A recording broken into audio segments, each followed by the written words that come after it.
Good morning, everyone. Welcome. My name is Menachem, creditor. It's my honor to serve as scholar in residence and rabbi for UJA Federation of New York. We bring you Torah and music, blessing, and community every weekday. We've been doing so since March 18th, 2020. Today it is Thursday, June 11th, 2026. That's more than 6 years and 2 months of Torah every day. With friends like Sandy and Julia, nice to see you. Susie and Penny, Jonathan and Scott. Rabba Daphne Lazar Price, my teacher, my friend. So good to see you. Hello. Penny thanks it's broadcast 1567. Jonathan, Boker Tov to you. Linda, good morning, kind soul. Patricia and Barry, nice to see you. Let's say a few more hellos, then we'll sing a bracha, we'll learn some Torah, and we'll start our day together. Really good to see you. Barry and Arlene, George, Natalia, good to see you. Natalia, you're on your way to Ohio for a wedding. Mazel tov, b'sha'a tova. That's a beautiful thing to share. Okay, Nechama, nice to see you. Diane and Jack, Boker Tov. All right, I think it's time. Kathleen, Diane, Arlene, those are the right colors. You know, I don't usually associate any athletic competition with Torah, but go Knicks. Okay.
Everyone, Boker Tov. It's good to see all of you. Hope that you and yours are safe and well. And yes, I began the broadcast even before the bracha with a Go Knicks, but it was such a game, you got to say it twice. Go Knicks. And even if you're not a fan, put in a good word when you talk about the Knicks for a team that demonstrates real emotional investment, shared success, and good coaching. It was just nice to see a model of good playing last night. Okay, back to the actual topic at hand, but I can't help it. I'm a New Yorker. I'm really happy.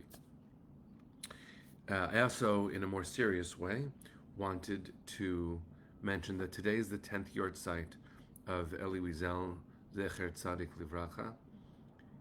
Elie Wiesel was many, many things. The biggest was not survivor, but indelibly, everywhere Elie Wiesel went, he was a call for moral conscience based in a horrible lived experience. He was an eloquent spokesperson for Jewish strength and pride and universal application of Jewish notions of justice.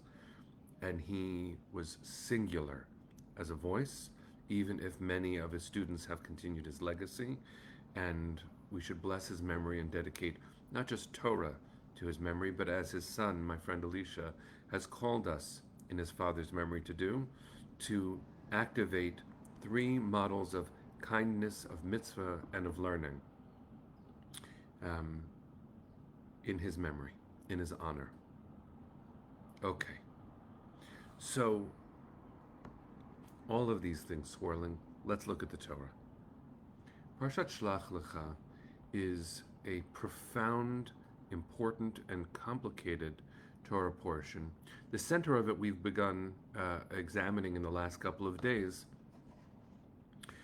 when the Meraglim, the spies, are sent by God's command in this telling, though in Deuteronomy it is the people demanding that there be spies. And the dynamic there we've discussed. I just wanted to point out the two ways we tell the story, each have their own impact.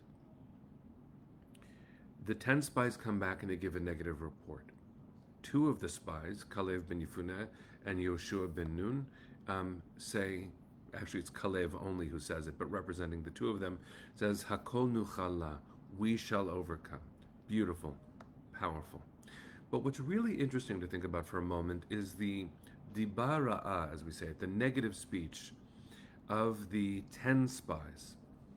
What did they say? What did they say? And there's a lot in their language, but really important for us to think about is one specific phrase. Hayinu chagavim v'nihi be'einenu chagavim v'chein hayinu be'einehem. When we saw the giant people, the very tall people, and perhaps titans, there are ways in the ancient world to understand that giant might mean giant, but let's just say something scary to us.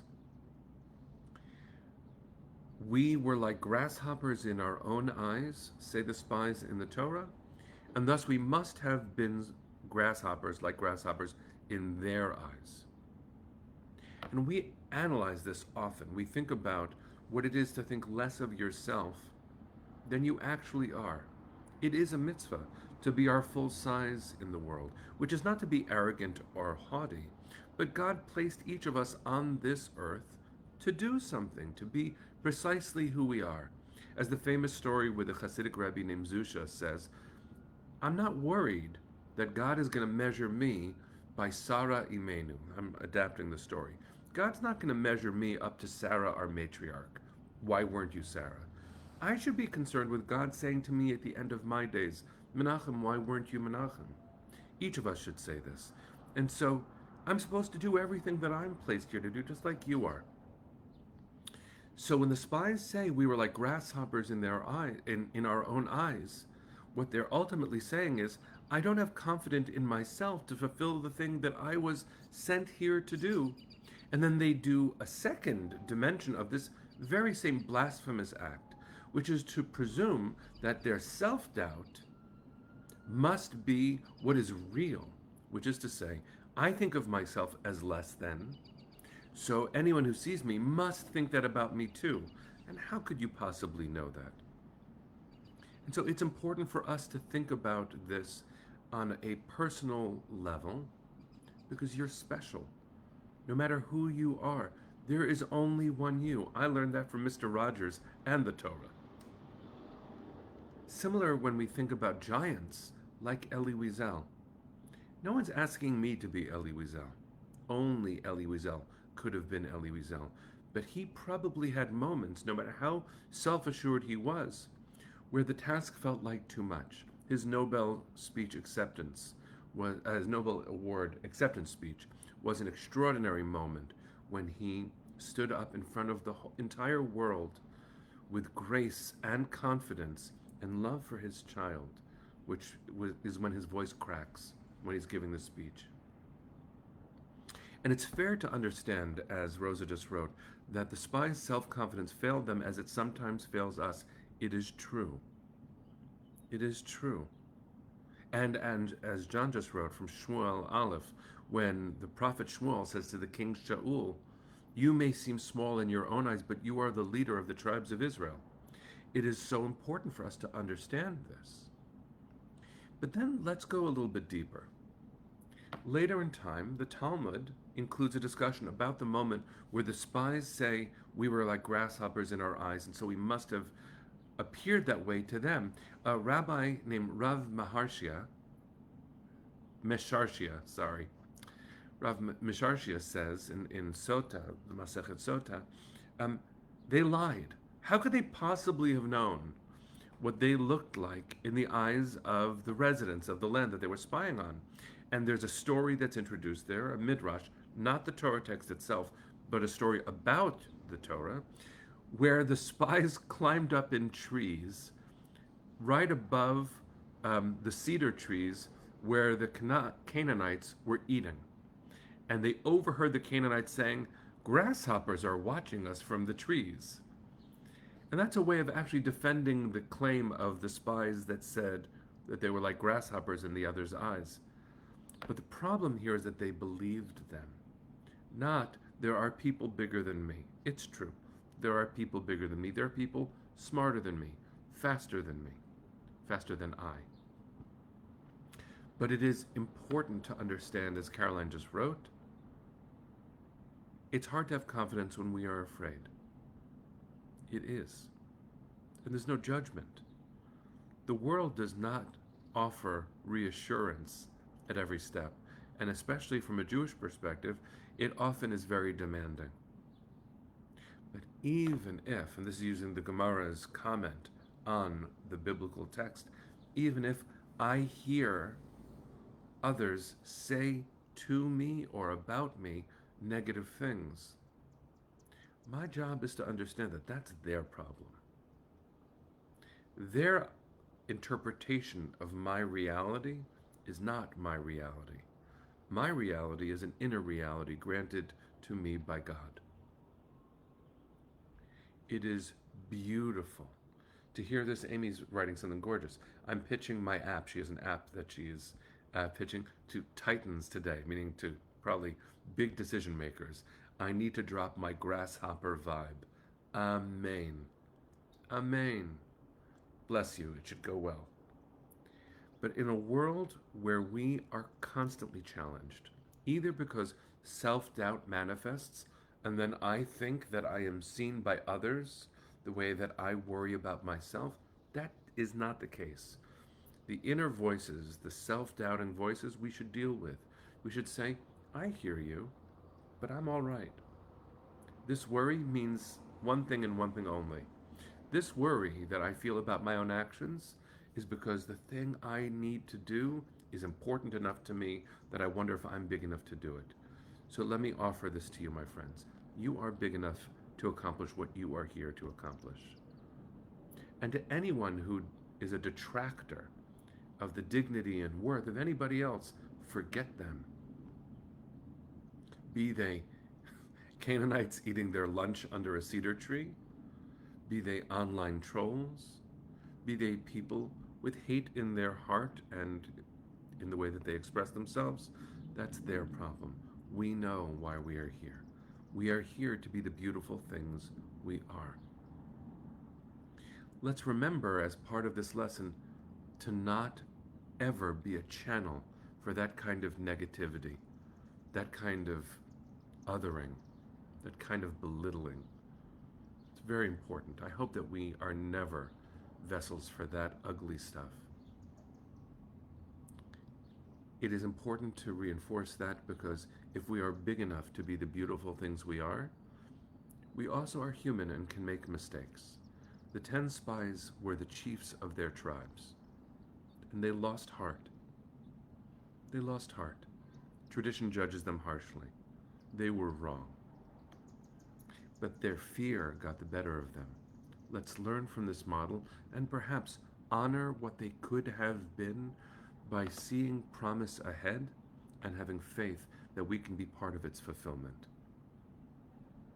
What a blessing it is to have this opportunity, as Caroline just wrote, to share and amplify the light. As Linda just wrote, believe in yourself. Even the smallest among us can have an impact. Amen. Amen, friends. Let's send our hearts to the east and sing. Kolon balevav penima nefesh Yehudi homia ulefate mizrach kadima ayin letzion Sophia od lo avda tikvateinu hatikva bat שנות 2000, להיות עם חופשי בארצנו, ארץ ציון וירושלים. להיות עם חופשי בארצנו, ארץ ציון וירושלים. Am Yisrael Chai. See you tomorrow, my friends.